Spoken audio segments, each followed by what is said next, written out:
오늘 미국 지수 3대 지수 마이너스로 끝났습니다. 아주 유럽장도 약했고요. 아시아장도 좋지는 않았습니다. 금요일날 소비자 물가 상승률이 나왔음에도 반등하는 것 때문에 야 이거 뭐 반영 다 된 거 아니야? 라고 생각을 했는데 그런 생각이 들 정도로 시장이 움직였는데 월요일하고 화요일 연이틀 약세를 보이고 있고요.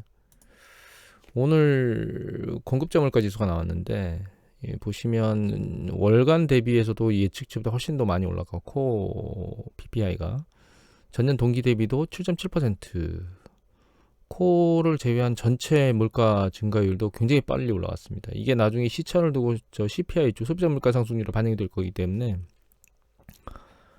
결과적으로는 내년도 내내 인플레이션 압력이 시달릴 가능성이 점점 높아지고 있다, 이렇게 봐야 될 것 같아요. 거기에다가 오미크론이 영국에서 비상상태를 선포했고 사망자도 나온 데다가 중국에서 감염이 발생했다고 나왔죠. 피할 수도 없죠. 중국이 국경을 닫아도 피할 수 없을 겁니다. 아마. 왜냐하면 정부에서 국경을 닫는다고 해서 뭐 모든 국경을 다 막을 수는 없기 때문에 어떤 형태로든 확산이 될 건데, 중국은 제로 정책으로 가고 있잖아요. 어딘가 확산되면 완전히 봉쇄해가지고 가고 있는데, 그 정책이 내년도 국제행사가 아마 중국이 한 3개 정도 있을 겁니다. 2월 달인가에 그 동계올림픽 이후에도 국제행사가 나머지 2개가 또 있거든요. 근데 가장 임박한 동계올림픽 때 오미크론 확산세가 상당히 커질 수도 있겠다라는 생각을 하게 되고, 뭐 그런 위험성들 때문에 유가도 오늘 요새 강세를 못 보이고 머리를 들던 유가도 다시 내려왔습니다. 10달러대로 다시 내려왔거든요. 근데 올해 보면 여기 보면 이제 요게 월간 움직임이거든요. 이 트레이딩 이코노믹스에서 나온 데이터인데 그러니까 유가가 월간은 11% 빠졌습니다. 그 다음에 천연가스는 24% 빠졌어요.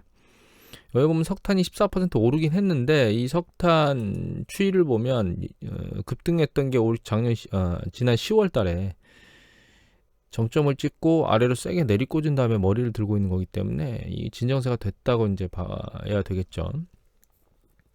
그리고 지난번에도 얘기를 드렸지만 호주에서 중국이 석탄을 수입하고 있기 때문에 진정세로 갈 거라고 보고 있습니다. 그러니까 오미크론이, 그러니까 에너지 관련된 가격 상승 탄력이 다 정점을 치고 누그러지고 있기 때문에 이 부분은 좀 긍정적이라고 보일 수 있긴 하지만, 이미 이런 부분들이 다 PPI에 반영돼 가지고 상당히 많이 밀려 올라오는 상황인데, 이게 이제 소비자 물가 상승률에 점진적으로 반영이 되게 될 거고, 이런 것들을 생각한다면 연준이 통화 정책에 실기를 했다고 계속 얘기를 하는 사람들이 있어요. 타이밍을 놓쳤다는 얘기죠. 근데 이제 이미 예전에 한번 보여드리긴 했었지만 2014년도 하반기에 끝난 그 테이퍼링 종료, 글로벌 금리 위기 이후에 있었던 그 QE의 종료가 2014년도 하반기였지만 2015년도 들어서 소비자 물가 상승률이 내려가면서 기준금리를 올리지 않아도 됐지만, 지금은 상황이 오히려 테이퍼링 과정 중에서 금리를 올려야 되는 상황 아닌가, 이런 상황까지도 예측할 수 있는 상황이에요. 다만 연준의 기준금리 인상에 대한 시장의 기대치는, 이건 인베스팅닷컴의 데이터입니다. 언제 기준금리 올릴 거냐라고 하는 기대치를 보면 일단 3월에 기준금리를 올리게 될 것이다라고 하는 퍼센테이지는 한 36% 정도밖에 안 됩니다. 1월 달에 약간 그 매수 속도를 더 늘려서 줄이면 3월에 아마 테이퍼링이 종료될 것 같은데, 5월 달에 올릴 거다라고 예측하는 사람은 60% 가까이 돼요. 40%지만 이미 2번 올렸거나 3번째 올려도 된다라고 하는 사람이 있기 때문에 이게 다 합해보면 60%, 59.2% 정도 됩니다. 그 다음에 6월 달은 아예 뭐 거의 80%가 되는 거죠. 그러니까 2분기 초나 말에 금리를 인상할 것이다 라고 하는 예측 기조가 크거든요. 근데 뉴스 보도에 보면 3분기 때부터 올릴 거다라고 얘기하는 사람들이 있는데, 좀 빨리 올린다면 5월 달에도 올릴 수도 있고, 혹은 3월 달에 테이퍼링 종료와 동시에 금리를 인상하게 되면 시장의 충격이 셀 겁니다. 왜냐하면 기대치보다 빠르기 때문에. 근데 지금 물가 상승률이 이렇게 움직이고 있고 1월 달이나 이럴 때쯤 혹은 2월 이렇게 가면서도 물가가 진정이 안 되면 실제로 3월 달에 올릴 가능성이 없다라고 볼 수는 없는 상황이에요. 그래서 시장 충격이 내년도에 완전히 사라졌다라는 생각으로 접근하기에는 일단 요번에 그래서 그 얘기를 드렸는데 연준이 좀 시장 충격을 빨리 세게 줘서 그 시그널을 미리 사전에 던져놓으면, 예를 들면 테이퍼링 종류와 뭐 기준금리 인상은 별개일 것이다라고 말을 할 수도 있지만 기준금리를 올리는 속도는 느릴 것이다라고 하는 쪽에 방점을 두고 테이퍼링 이후에 좀 이른 시기에 기준금리를 올릴 수도 있다라고 하는 뉘앙스를 던져놓으면 실제로 그게 3월에도 올릴 수 있다라는 가능성이 오픈되는 거거든요.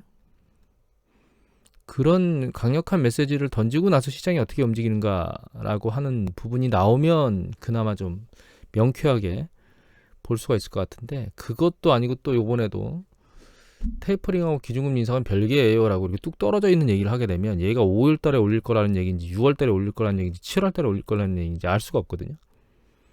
네, 그런 애매모호한 태도를 보이면 내년도 초반부에도 주식시장이 계속 불안정성을 띠고 갈 것이다, 이렇게 생각을 하고 있습니다. 그래서 연준이 어떤 시그널을 던지고 그 시그널을 시장에서 어떻게 해석하는지, 그리고 그 해석한 상황에서 어떻게 어느 정도 시장이 조정을 받는지, 이것들을 종합적으로 감안을 해야만 내년도 상반기에 시장에 대한 움직임에 대해서 일정 부분은 예측할 수 있을 것 같아요. 또 한 가지는 이제 좀 전에 말씀드렸던 오미크론의 확산 부분하고 지금 델타하고 오미크론이 공조라는 상황인데 거기에서 또 다른 변이 발생이나 이런 것들의 뉴스 보도나 이런 것들도 내년 상반기에 또 나올 수 있죠. 그 두 가지 이슈가 가장 중요한 이슈가 아닌가 생각을 합니다. 뉴스 보도에서는.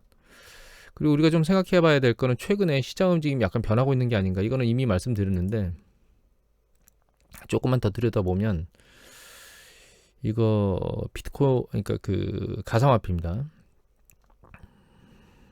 이게 한번 세게 아래로 내리 꽂았었죠. 비트코인으로 볼까요? 예, 올라갔다가 거의 반토막으로 내려갔었죠. 쭉. 그랬다가 반등했는데 10월 말 11월 이후에 여기 요 언저리에요. 11월이죠. 여기가 계속 아래로 깨지고 있습니다. 이게 세게 깨지고 있죠. 물론 강도가 약한 것도 있습니다. 하지만 일정 부분 많이 깨지고 있는 게 일반적인 패턴이에요. 깨진 게. 그리고 어제 또 테슬라에서 도지코인으로 뭐 결제를 할 수도 있다라고 하는 얘기가 또 나와서 일부 상품에 대해서는, 그래가지고 얘가 또 반짝 들렸거든요. 아직 일론 머스크가 안 팔고 들고 있는 도지코인이 있나 봐요. 또 이제 밀어 올린 다음에 팔려고 하나? 이런 생각이 갑자기 들었습니다. 정말 큰 기업의 그 CEO가 좀 심하게 말하면 시정잡배들이 하는 행위를 하는 거 보면 우리나라 같으면 욕을 진탕 먹었을 건데 참 미국 특이한 나라입니다. 이런 패턴 이외에, 그러니까 비트코인 쪽, 가상화폐 쪽은 투자 심리의 강도를 정확히 보여주고 있거든요. 현재 강도가 셀 때의 움직임하고 강도가 약해지면 이게 정확히 그 시그널을 반영하고 있고요. 또 한 가지는 이게 게임스탑입니다. 이거 밈 주식이라 그래가지고 막 개인 투자자들이 몰려서 집중적으로 올리고 깨져먹고 뭐 이런 것들 반복하는 밈 주식. 얘도 보시면 여기 11월 달 이후에 아예 내리 꽂았습니다. 지금 여기 정점이 한 2,400, 2,500 가까이 갔었는데 지금 140 정도 때까지 왔으니까 반토막 조금 못 내려갔죠. 그 다음에 AMC도 역시 밈주식 중에 하나입니다. 극장일 거예요. 얘도 반등하긴 했었는데 추세를 잃고 아래로 내리 꽂고 있습니다. 그리고 계속 보여주는 아크펀드인데 아크펀드의 하락률이 여기 보시면 지난번 2월 달에 정점을 찍었거든요. 2월 달 정점을 찍고 지금 내려온 폭이 40%입니다. 중요한 거는 S&P 500 지수나 나스닥 다우는 다 올랐다는 건데 얘는 그 오르는 과정 중에 40%가 빠졌으니까 상대 가치를 정점 대비 놓고 보면 얘는 거의 60, 70% 성과가 빠졌다는 뜻입니다. 탄력을 완전히 잃어버린 거죠. 그래서 이거의 10대 주식을, 그러니까 여기 보시면 아크펀드 가보면 여기 상단에 이 10대 주식이 있습니다. 10개 주식이 나와 있거든요. 이 10개 주식을 믹싱을 해서 이게 혼합 차트인데 여기 잘 보시면 이게 테슬라입니다. 캔들 차트가. 그 10개의 주식 중에 여기 보시면 뭐 테슬라는 테슬라가 여기 8% 정도 되죠. 그죠? 그럼 나머지도 이 테슬라 비중이 상당히 예전에 높았는데 이게 많이 줄은 거예요, 사실. 여기 보시면 나머지 것들도 만만치 않게 비중이 적은 편이 아닙니다, 그렇게. 보시면 테슬라가 최근에 급등해서 올라왔는데 저는 사실 급등을 이해한 천슬라로 뚫고 올라가는 가장 주된 이유는 자동차 반도체 공급 문제라고 생각하고 있습니다. 자동차 반도체 공급이 안 돼가지고 전 세계 자동차 업체들이 자동차를 생산을 제대로 못하고 있을 때 테슬라가 자체 반도체를 생산하고 그 다음에 그게 또 집중화돼 있거든요. 테슬라는 여러 개의 반도체로 흩어져 있는 게 아니고 중앙 집중화로 하기 때문에 결과적으로 반도체 숫자가 소요되는 숫자가 적거든요. 그것 때문에 전기차 소요에 대해서 대응을 상당히 잘했던 기업 중에 하나거든요. 그것 때문에 이게 밀려 올라갔다고 저는 해석을 하고 있습니다. 다른 분들은 어떻게 하는지 모르겠지만. 근데 그 천슬라로 들려 올라갔던 게 아래로 지금 내려오면서 천슬라가 깨졌죠. 그 다음에 직전에 있던 고점을 뚫은 주식이 또 뭐가 있냐면 이 파란색 요겁니다. 이게 이제 유니티 소프트웨어입니다. 게임 개발할 때 사용하는 소프트웨어 툴 유니티하고 또 하나가 밑에 있는 쇼피파이 캐나다 기업들 중에서 캐나다 그 인터넷 안거래 관련된 기업이거든요. 그거 이외에는 이 유니티나 쇼피파이 같은 경우는 사실 지난번 고점보다 그렇게 높이 올라가지 않았어요. 그렇지만 고점 밑으로 좀 내려와 있는 상태고, 그러니까 직전 2021년도에 이 아크펀드가 고점을 치던 이 시기에 고점을 쳤던 많은 주식들이 지금은 그 밑으로 내려와 있고 추세는 계속 다 쓸려 내려가고 있습니다. 보면 추세가 이런 상황에 아직까지 미련을 못 버리고 줌도 떨어졌다고 대규모로 지난번에 주식을 다시 집었다는 얘기를 했죠. 이게 모멘텀이 사라져서 예전에 모멘텀 얘기를 드렸잖아요. 2021년도 상반기까지는 모멘텀이 살아있어서 레이팅이 업레이팅 돼가지고 계속 올라왔거든요. 그런데 그 모멘텀이 사라지면서 업레이팅은 멈추고, 그러니까 이익에 대한 변동성이 그렇게 크지 않아도 주식은 그냥 추세적으로 흘러내려가는 겁니다. 그러니까 다운레이팅 되는 거죠. 이거를 미련을 못 버리고 얘가 다시 뭐 한 5년 뒤면 4배 튈 것이다 어떤 주식들은 이런 얘기를 하고 있는 게 현재 캐시우드의 상황인데 자기 논리에서 벗어나지 못하는 악수를 계속 두고 있는 것 같다는 생각이 들고 있습니다. 개인적으로는. 생각은 저는 이런 것 같아요. 그 지금 작년도 코로나 팬데믹이 있었고 그리고 올해 시장의 움직임들이 있었는데 그 중에 모멘텀으로 굉장히 많이 튀어서 미래의 기대치를 소급해가지고 당겨서 주가가 많이 오른 주식들이 있습니다. 이제 그런 주식들이 거품이 지금 꺼지고 있는 과정을 거치고 있는 것 같아요. 그리고 그게 꺼진 상태에서 어느 시점에서는 바닥을 치겠죠. 하지만 과거의 영광처럼 이렇게 급등하는 패턴을 다시 보이기는 어려울 거라고 보고 있습니다. 그 이유는 모멘텀이 사라졌기 때문에 레이팅 수준이 과거만큼 올라가지 못할 거다라고 하는 생각 때문에 그렇고요. 우리나라 국내 주식들 중에서도 그러한 주식들이 있을 겁니다. 그런 주식들은 좀 조심스럽게 접근해야 되는 기업들이다. 단순히 하나 보여드리면 이거 CS윈드입니다. 풍력 타워를 만드는 중소기업이지만 세계적으로 강력한 강자인 모멘텀을 타고 급격히 올랐었거든요. 근데 이게 스물스물 빠지는 거죠 지금 이렇게. 그래서 고점 대비 여기 장중 고점이라 그렇긴 하지만 44% 정도 빠졌습니다 지금. 얘가 다시 영광을 치기 위해서 여기까지 고점으로 올라가려면 시간이 걸리지 않을까 이런 생각을 하고 있고요.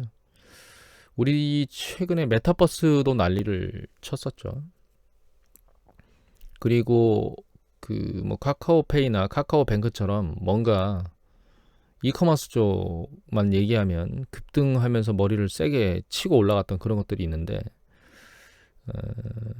그 산업 전체가 문제가 있는 게 아니고 그런 것들 중에서 미래 이익을 그냥 현재로 당겨서 고배수를 치고 있었던 기업들 같은 경우에는 상당히 투자에 대해서 조심해야 될 시기가 이제 왔고, 투자자들이 거기에서 외면하는 시그널들을 좀 보이고 있는 게 아닌가, 이런 생각을 하고 있어서 그런 주식들에 접근할 때는 좀 조심스럽게, 그래서 성장 위주보다는, 원래 통상적으로 과거 같으면 지금 시점에 가치 패턴에서 성장 패턴으로 넘어갈 시점입니다. 추구 전략이 있을 때가. 근데 요번 케이스 같은 경우에는 과도하게 선반영이 다 돼 있어서 성장 패턴보다는 지금은 이제 물론 성장주를 모두 다 제외하는 건 아니에요. 그런 개념보다는 성장주 중에서도 가치 배수들을 잘 보시고, 자기가 가지고 있던 가치 밴드, 과거의 가치 밴드보다 상당히 높이 올라와 있는 것들은 조심스럽게 접근해야 될 것 같고, 아예 그 말도 안 되는 가치 배수에 올라와 있는 것들은 투자에 굉장히 유의를 하셔야 될 게 아닌가. 그 가장 대장이 지금 현재 테슬라거든요. 그래서 이 테슬라의 움직임도 면밀히 주시를 하시는 게 좋을 것 같다, 이렇게 생각을 합니다. 오늘은 어차피 오늘하고 내일하고 이제 FOMC에서 뭔가 나오겠죠. 그러면 시장에 반응을 할 거고, 그러면 그때 이제 포트폴리오에 대한 어떤 방향성에 대한 결정이 이루어지게 될 거니까, 오늘 이것으로 마치도록 하겠습니다.